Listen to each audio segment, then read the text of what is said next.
Gaziantep Büyükşehir Belediyesi olarak her yıl olduğu gibi bu yılda Nizip Belediye'mizdeki mezbahımızı, kesimhanemize faaliyete geçirdik ve devam ediyoruz. Bununla ilgili kesimler Büyükşehir Belediye Başkanımız Fatma Şahin Hanımefendi'nin talimatları doğrultusunda gerekli Covid önlemlerini alarak kesmeye devam edeceğiz. Özellikle bu sene randevu sistemiyle çalışmaya başladık. Bayramın birinci günü yalnız büyükbaşları keseceğiz.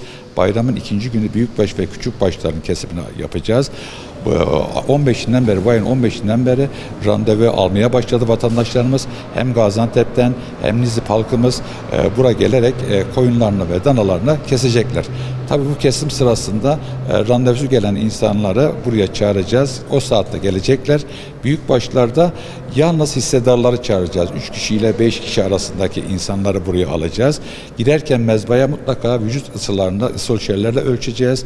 Bunun yanında maskesiz hiç kimseyi içeriye almayacağız ve kesim yapıldıktan sonra da mutlaka o kesim yapılan alanı dezenfeksiyonu yapılıp ikinci hayvan içeriye alınacak. Ondan sonra hayvan parçalanarak vatandaşa teslim edilecek.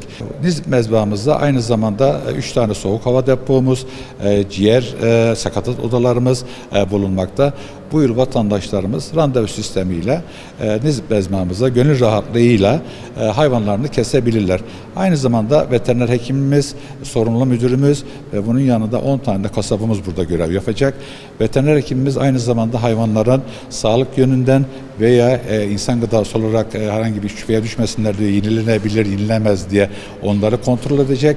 Bunun yanında büyükbaş ve küçükbaşların da eğer kulak küpelerini de normal olarak o küpeleri Tarım İl Müdürlüğü'ne düşürerek o hayvanların düşümlerini sağlayacaklar. Birer tane. Kara. Bekle abi bir saniye. Olmaz ya. Geç abla geç.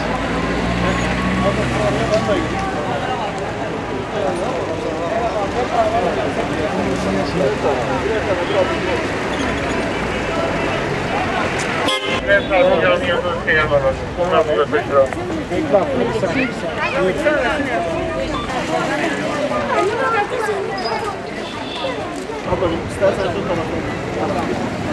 Dezenfekte kullanın.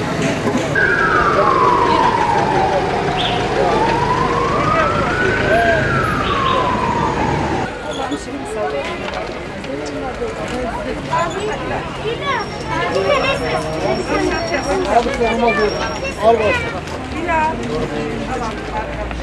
Kurban poşetleri abi. Gel abi gel. Eyvallah abi. Arahan.